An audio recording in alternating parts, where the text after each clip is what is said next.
Friends, I am Sumit Koli and welcome to my channel Code with Koli. So we were doing with the playlist of Git with the series of Git. So in the first video we have seen that what exactly the GitHub is, what is Git, why do we use the GitHub, and we have also seen how to log in and sign up into the GitHub and create our own account, new account. So in this video, we are going to know each and everything about repositories. What do we mean by the Git repositories or Git repo? So we can see over here on the left hand side, there is a section known as the repositories, and I have 46 repositories in total. So I am inside the repositories section. So we can see I have created many repositories over here. So these are the repositories which I have created it. So before knowing in depth about repositories, means how to create it, how to clone it, how to push the code into the repo, and how to commit the code before pushing the code into the repo. So before knowing each and everything, we will know that what exactly the repo is. So the Git repository, which is also referred as an repo, means many of the users also pronounce it as repo instead of repositories. So it's a central location where Git stores and manages the version controlled files and their entire history. So Git repo is a storage purpose. For example, in the first video we have seen that for what purpose Git is used. It is used to means host the code as we host our website on the various sites. So this is the platform where we host our code. So when we host our code, there should be a section where our code should be stored. So the repositories are that section where our code is stored. So we can also create number of branches. For example, there are 5 members who are working on a single project, and 5 of the members have been assigned with the multiple tasks. So they will have a single repository. They will create a single repository, and each and every member will have a separate branch, and whatever code they do, they will push that code into their separate branches, and the project leader who is responsible for the success of that project will check the code is right or wrong, the code is working fine or not. If the code is working fine, then he will merge all the branches, all the code of that branches into the main branch, and this how the collaboration take place between the one user to the another user if they are working in the team. So this is the purpose of using the Git, means Git repository. If it is an individual project, then it's fine. We need to create the repo as well. So at that time, there is no need to create separate branches. We can test it before pushing to the repo. So here we can see that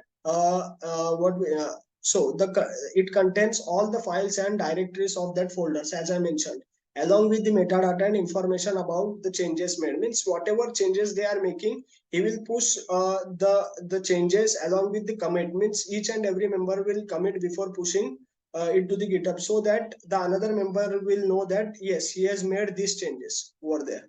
So a Git repository allows developer to track and manage changes to their code base efficiently. As I mentioned, as I explained it before, so it provides features like version control, collaboration, and branching. As I mentioned, the branches which we can create if we are working in the team, or if you are working as an individual project. If you are creating your own individual project, then also you can create a separate branch for it. Enabling multiple developers to work on the same project simultaneously without conflict. So this was all about what exactly the Git repo is. So we will go to the GitHub and we will see that how to create the Git repo.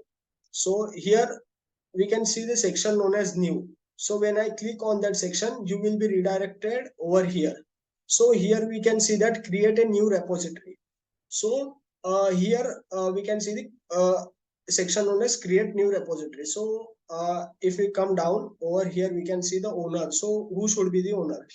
If you are creating the repo, then you will be the owner. If the team member is creating the repo, then he will be the owner, and he will what we say send you the request, or he will mention you in that repo.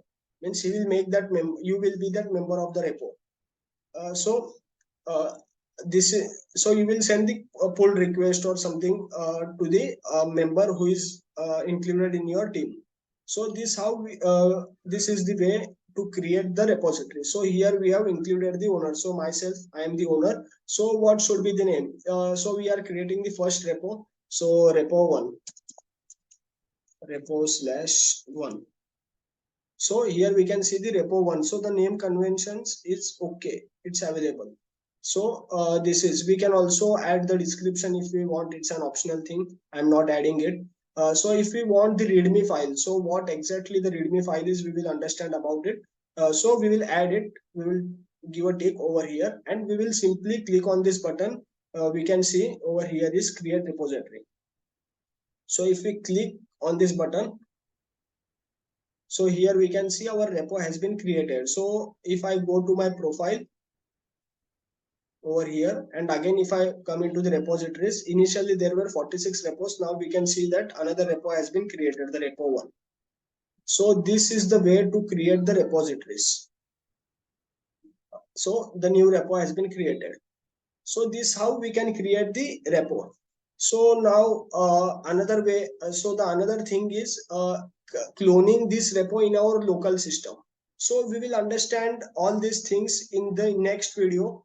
So this video will become long if I start explaining each and everything. So we will learn that how to clone the repo in our local system and how we will do some code. We will write some simple code like hello world and something, and we will try to push it into the GitHub and in this repo. So this was all about the repo, the repositories in the GitHub. So thank you.